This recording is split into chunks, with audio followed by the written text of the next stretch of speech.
इयत्ता 7वी स्कॉलरशिपचं टेन्शन तुम्हालाही आलंय का? तर आजचा व्हिडिओ तुमच्यासाठी. घातांक हे प्रकरण या ठिकाणी बघत आहोत. स्वाध्याय 9.1 पूर्ण सोडवून येणार आहे, त्यामुळे व्हिडिओ शेवटपर्यंत बघा. व्हिडिओ आवडला तर व्हिडिओला लाईक, शेअर आणि कमेंट करायला विसरू नका. आणि त्याचप्रमाणे जर चॅनलवर नवीन आणि पहिल्यांदाच असाल तर चॅनलला नक्की सबस्क्राईब करून बेल आयकॉन दाबा. तर मग बघूया स्वाध्याय 9.1 मधलं पहिलं गणित काय आहे. पहिला प्रश्न काय आहे बघूया. 0.0000000018 ही संख्या 10चा घात वापरून कशी लिहाल. ठीक आहे. आता एक लक्षात घ्या, ज्या वेळेला दशांश चिन्ह संख्येच्या या बाजूला असतं म्हणजेच आपल्याला काय करायचंय, या बाजूला संख्या मोजत जायची. म्हणजेच किती आहेत बघा इथं 1 2 3 4 5 6 7 8 आणि 1 9. बरोबर आहे.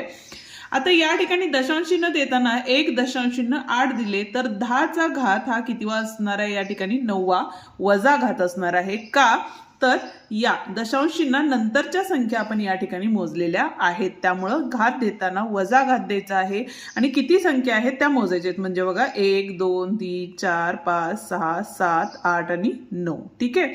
8 हे आपण मोजलेलं नाही, कारण 8च्या आधी आपण काय केलेलं आहे, दशांश चिन्ह दिलेलं आहे. म्हणजे 10चा 9वा घात आलेला आहे. म्हणजेच पर्याय क्रमांक 3 या ठिकाणी काय आहे, बरोबर आहे. आता दुसरं गणित बघूया. काय सांगितलेलं आहे बघा. 0.1चा चौथा घात गुणिले 15, 0.000015 गुणिले 10चा दुसरा, 150 गुणिले 0.01 चा दुसरा घात आणि 1.05 गुणिले 10चा तिसरा, यापैकी सर्वात लहान संख्या कोणती असं आपल्याला विचारलेलं आहे. ठीक आहे. आता हे जर सोडवून घेतलं तर या ठिकाणी बघा 0.1 आहे. बरोबर आहे. 1 एकी 1च असतं. म्हणजे दशांश चिन्ह देताना आपण काय करणार आहे, या ठिकाणी 0.1 2 3 आणि 4 संख्येनंतर या ठिकाणी दशांश चिन्ह येणार आहे आणि गुणिले 15. ठीक आहे. याचं रूपांतर आपण काय केलं, 1.5 मध्ये जर केलं तर या ठिकाणी किती घात आहेत बघा. या ठिकाणी 1 2 3 4 आहेत. म्हणजेच काय असणार इथं, तर 15 गुणिले 10चा वजा चौथा घात या ठिकाणी येणार आहे. ठीक आहे. त्याच पद्धतीनं पुढच्या संख्यांचा विचार केला तर इथं बघा 1 2 3 4 आणि 5 आहेत. म्हणजेच 15 गुणिले 10चा वजा 5 गुणिले 10चा दुसरा घात आला. ठीक आहे. हे 15 तसेच ठेवले आणि इथं बघा 10चा 5वा घात गुणिले 10चा दुसरा, दोघांचा जो बेस आहे म्हणजेच काय आहे, पाया समान असल्यामुळं वजा 5 अधिक 2 अधिक वजा वजा मोठ्या संख्येचं चिन्ह येणार. म्हणजे 10चा तिसरा घात या ठिकाणी येणार आहे. म्हणजेच या ठिकाणी काय केलेलं आपण, घातांकांचा नियम वापरलेला आहे. ठीक आहे. त्याच पद्धतीने इथे बघा 150 आहे. 150 म्हणजेच काय झाले, 15 गुणिले 10 झाले. बरोबर आहे. गुणिले त्याचा त्या पद्धतीने याचा जर विचार केला तर इथं काय होईल बघा, 0.0 दुसरा घात आहे, त्याच्यामुळे काय येणार आहे, तर 1 2 3 आणि 4 संख्या येणार आहेत. कारण 2 वेळेला या संख्येचा गुणाकार केला तर उत्तर काय येणार आहे, या ठिकाणी या पद्धतीने येणार आहे. म्हणजेच काय झाले बघा, 15 गुणिले 10 गुणिले, आता इथं बघा 1 2 3 4 आहे. म्हणजे 10चा कितवा घाला, वजा चौथा घात गुणिले काय असणार आहे, 1 असणार आहे. म्हणजेच इथं झाले 15 गुणिले 10चा 1 आणि 10चा वजा 4. पण इथं गुणाकाराचं चिन्ह असल्यामुळे दोघांची बेरीज करतो. म्हणजेच काय झाले, 1 वजा 4 म्हणजे 10चा कितवा आला, वजा तिसरा घात आलेला आहे या ठिकाणी. बरोबर आहे. आणि राहता राहिलं शेवटचं, तर इथं बघा 1.05 गुणिले 10चा तिसरा घात आहे. आता आपल्याला 15 मध्ये करायचं आहे, त्यामुळे इथं काय झाले, दशांश चिन्ह इकडे सरकल्यामुळं 15 गुणिले 10चा वजा 1 गुणिले 10चा तिसरा घात, म्हणजेच 15 गुणिले 10चा दुसरा घात येणार आहे. कारण 3 1 गेले, 2 या ठिकाणी राहिलेलं आहे. आता आपल्याला काय विचारलेलं आहे, तर सर्वात लहान संख्या कोणती असं विचारलेलं आहे. इथं काय आहे, वजा चौथा घात आहे, इथं वजा तिसरा घात आहे आणि इथं अधिक दुसरा घात आहे. म्हणजेच ही संख्या काय असणार आहे, सर्वात लहान संख्या असणार आहे. ठीक आहे. म्हणजेच काय आलं बघा, या ठिकाणी पहिला पर्याय या ठिकाणी काय आहे, बरोबर आहे. ठीक आहे. जाऊया आता आपण पुढच्या प्रश्नाकडं. पण अजूनही व्हिडिओला लाईक केलं नसेल तर व्हिडिओला लाईक करा आणि तुमच्या मित्रांना आपले व्हिडिओ नक्की शेअर करा, जेणेकरून त्यांनाही आपल्या व्हिडिओचा फायदा होईल. तिसरा प्रश्न काय दिलेला आहे बघा, तर वजा 2x वर्ग छेद 3y कंसाचा घन दिले आणि बरोबर किती असं विचारलेलं आहे. ठीक आहे. म्हणजेच या ठिकाणी काय होणार आहे, 2x चा वर्ग त्याचा घन झाला आणि छेदामध्ये काय येणार आहे 3y घन येणार आहे. सोडवलं. आता 2चा घन हा किती असतो बघा, तर 2 दोन्ही 4, 4 दोन्ही 8 येणार आहे, पण वजा 8 येणार आहे कारण ज्यावेळेला घन करतो जर वजा चिन्ह असेल तर उत्तर सुद्धा काय असणार आहे वजामध्ये येतं. ठीक आहे. आणि या ठिकाणी बघा गुणाकार असल्यामुळे या दोघांच्यात काय होणार आहे गुणाकार येणार आहे, म्हणजेच x चा 6वा घात या ठिकाणी आलेला आहे. ठीक आहे. तर त्याचप्रमाणे 3चा घन हा किती असतो 27 असतो. ठीक आहे. आणि y चा घन हा काय आला y घन या ठिकाणी आलेला आहे. जर घातांकांचे नियम हे तुम्हाला माहिती नसेल तर त्याच्यावरती स्पेशल व्हिडिओ आपण आपल्या चॅनलवरती अपलोड केलेला आहे, तो व्हिडिओ तुम्ही एकदा बघून घ्या. ठीक आहे. पर्याय आहे का बघा या ठिकाणी, तर -8x चा 6वा घात आणि 27y घन म्हणजेच पहिलाच पर्याय या ठिकाणी काय आहे बरोबर आहे. चौथा प्रश्न बघतोय, काय सांगितलंय बघा 27 गुणिले 64 27 गुणिले 64 बरोबर 2चा 3रा घात गुणिले 6चा x घात या ठिकाणी दिलेला आहे. ठीक आहे.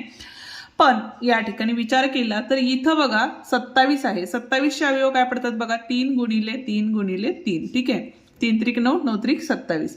आता 4चा घन हा किती असतो 64 असतो. 4 चौक 16, 16 चौक 64 म्हणजे इथे येताना काय येणार आहे बघा 2 गुणिले 2 गुणिले 2, 2 दोन्ही 4, 4 दोन्ही 8. त्याच्यानंतर 8 दोन्ही 16, 16 दोन्ही 32 आणि 32 दोन्ही 64 झाले. आणि इथं 2चा 3रा आणि 6चा x हे तुम्हाला समजण्यासाठी इकडे अवयव पाडून आपण घेतलेले आहेत. आता जर विचार केला तर इथं देताना 2चा 3रा घात आहे, त्यामुळे एवढंच जर आपण या ठिकाणी घेतलं तर येताना काय आलं बघा 2चा 3रा घात आला. आणि या ठिकाणी बघा 3 दोन्ही 6 आहे, 3 दोन्ही 6 आणि 3 दोन्ही 6 म्हणजे 6चा कितवा घात येणार आहे या ठिकाणी 3रा घात येणार आहे का, तर 3ची एक जोड आहे आणि यात किती आहे 2ची एक जोड आहे. बरोबर आहे. म्हणजे 3चा आणि 6 2 3 दोन्ही 6 6चा 3रा घात झाला आणि या ठिकाणी 2चा 3रा गुणिले 6चा x घात. आता हे दोन्ही काय समान आहे, हे दोन्ही समान आहे, त्यामुळं घातांकांची काय करू शकतो समानता करू शकतो. म्हणजेच x बरोबर या ठिकाणी किती मिळालेलं आहे आपल्याला, तर 3 हे उत्तर मिळालेलं आहे. म्हणजेच पर्याय क्रमांक 2 या ठिकाणी बरोबर पर्याय आहे. ठीक आहे.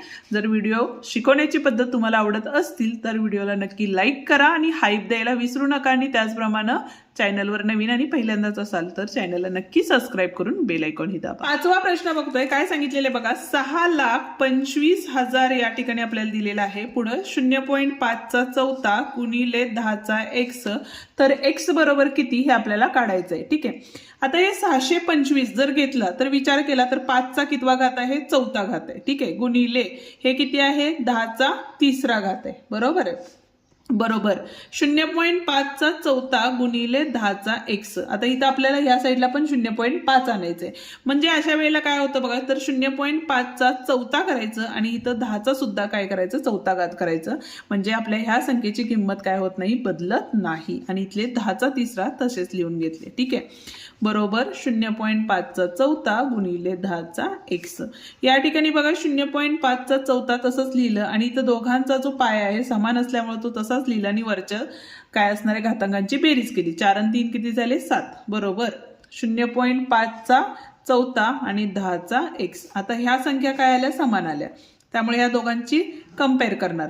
कंपेअर करताना म्हणजे तुलना करायची. इथं किती आहे 7, इथं किती आहे x, म्हणजेच x बरोबर किती असणार आहे 7. का, तर दोघांचा पाया हा समान आहे म्हणून.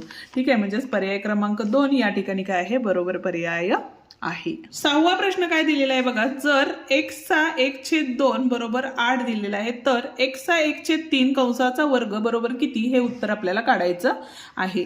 पहिला जर विचार केला तर इथं काय करणी x बरोबर 8 दिलेले आहे, म्हणजे आपण काय घेतला वर्ग केला तर दोन्ही बाजूचा वर्ग केला तर इथं x आले आणि इथं आले 88 64 आले. ठीक आहे. आता आपल्याला काय सांगितले बघा, तर x चं घनमूळ काढायचंय. ठीक आहे.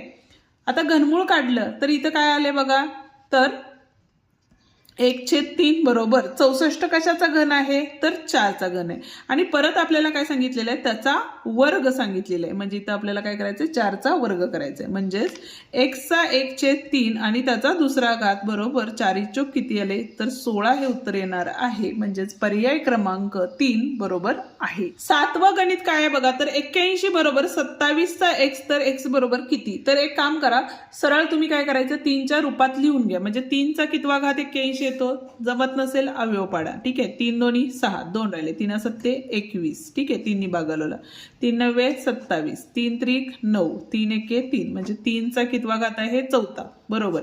27 3चा कितवा घात आहे, तिसरा घात आहे. बरोबर आहे. आणि हा x तसंच. म्हणजेच आता बघा दोघांचा पाया काय समान आला, त्याच्यामुळे दोघांची तुलना करू शकतो वरती. म्हणजे 3x बरोबर किती आले, 4 आले. म्हणजेच x बरोबर 4/3 हे उत्तर असणार आहे. या पद्धतीचे प्रश्न तुम्हाला परीक्षेतही विचारलेले आहेत. पर्याय क्रमांक 4 या ठिकाणी बरोबर पर्याय आहे. आता इथं बघा 1024 ही संख्या पुढील पैकी कोणत्या पर्यायाने व्यक्त होत नाही. ठीक आहे, आता या ठिकाणी बघा एकक स्थानी 4 असल्यामुळं पहिला पर्याय पण बरोबर आहे, कारण 2 घरं इकडे सरकलं तर 10चा काय होणार आहे, तर 10,024 होणार आहे. बरोबर आहे, जसं आपण मागाशी केलं. तर 4चा 5वा घात हा 1024 असतो, 2चा 10वा घात हा 1024 असतो. पण 5चा 4था घात 1024 आहे का, नाही. आणि 5चा गुणाकार करत जाईल तर एकक स्थानी 5 ही संख्या येणार आहे. म्हणजे पर्याय क्रमांक 4 हे काय होत नाही, तर व्यक्त होत नाही. ठीक आहे, त्याच पद्धतीनं 9वा प्रश्न आपल्याला दिलेला आहे आणि खूप सोपा प्रश्न आहे. बघा 5चा शून्य घात म्हणजे किती आले, 1. 6चा शून्य घात 1, 3चा शून्य घात 1 आणि भागाकारात बघा 5चा शून्य गुणिले 6चा शून्य गुणिले 3चा शून्य म्हणजेच किती आले, 1 गुणिले 1 गुणिले 1 म्हणजेच वरती 3 आणि भागाकारात 1 म्हणजे उत्तर किती आले, या ठिकाणी 3 हे उत्तर आलेलं आहे. म्हणजेच पर्याय क्रमांक 2 बरोबर आहे. ठीक आहे, या ठिकाणी आपला हा स्वाध्याय संपतो. उद्याच्या भागात पुढचा स्वाध्याय आपण या ठिकाणी घेणार आहे. त्यामुळं अजूनही व्हिडिओला लाईक केलं नसेल तर व्हिडिओला लाईक करा, हाईप द्या आणि चॅनलला सबस्क्राईब केलं नसेल तर चॅनलला सबस्क्राईब करून बेल आयकॉन ही दाबा. आणि या आधीचे जर व्हिडिओ तुम्हाला बघायचे असतील तर त्याची लिंक आपण डिस्क्रिप्शनमध्ये दिलेले आहेत, ते तुम्ही बघू शकता. त्याच पद्धतीनं गणिताचे बेसिक व्हिडिओ जर तुम्हाला बघायचे असतील तर त्याचीही प्लेलिस्ट आपण आपल्या चॅनलवरती अपलोड केलेली आहे. त्याचीही लिंक खाली डिस्क्रिप्शन मध्ये दिलेली आहे, तीही सुद्धा बघू शकता. पुन्हा भेटूया उद्याच्या भागात, ज्यामध्ये आपण स्वाध्याय 9.2 पूर्ण सोडवून देणार आहे. धन्यवाद.